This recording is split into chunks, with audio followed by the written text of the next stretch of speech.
তুরস্কের কারাবন্দী বিরোধী নেতা এবং দেশটির ঐতিহাসিক শহর ইস্তাম্বুলের মেয়র একরাম ইমামোগ্লুকেই পরবর্তী প্রেসিডেন্ট নির্বাচনের প্রার্থী ঘোষণা করেছে তার রাজনৈতিক দল সিএইচপি।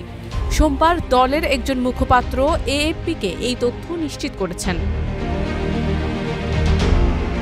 পিপলস রিপাবলিক পার্টি বা সিএইচপি একটি বাম ঘেঁষা রাজনৈতিক দল এবং এই মুহূর্তে তুরস্কের বৃহত্তম বিরোধী দল। ৫৮ বছর বয়সী একরাম সিএইচপির অন্যতম শীর্ষ নেতা।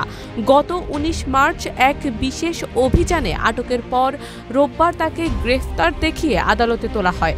সেখানে একরামের বিরুদ্ধে ঘুষ গ্রহণ, চাঁদাবাজি, অবৈধভাবে অন্যের ব্যক্তিগত তথ্য রেকর্ড করা, টেন্ডারবাজি এবং অপরাধী সংগঠনের সঙ্গে সংশ্লিষ্টতার অভিযোগ আনে তুরস্কের পুলিশ ও দেশ জুড়ে তোলপাড়।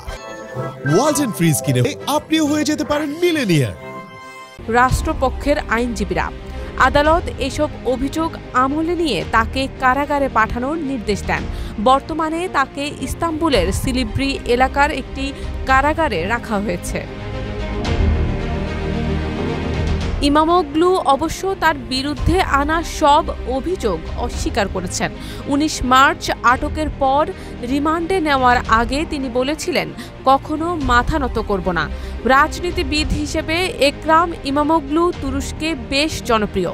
২০১৯ সালে তিনি প্রথম ইস্তাম্বুলের মেয়র নির্বাচনে প্রার্থী হন এবং জয়ী হন, কিন্তু তুরস্কের সুপ্রিম ইলেকশন কাউন্সিল এই নির্বাচন বাতিল করে পুনর্নির্বাচনের নির্দেশ দেয়। সেই নির্বাচনে আরও বড় ব্যবধানে জয়ী হন ইমামোগ্লু। প্রেসিডেন্ট রিসেপ তাইয়েপ এরদোয়ান এবং তার রাজনৈতিক দল জাস্টিস অ্যান্ড ডেভেলপমেন্ট পার্টির অভিযোগ, একরাম ও তার দল সিএইচপির সঙ্গে তুরস্কের নিষিদ্ধ রাজনৈতিক দল কুর্দিস্তান ওয়ার্কার্স পার্টির গোপন আঁতাত রয়েছে। তবে একরাম ইমামোগ্লু এবং সিএইচপি নেতারা এই অভিযোগ প্রত্যাখ্যান করেছেন। শারমিন নিশু, ঢাকা পোস্ট।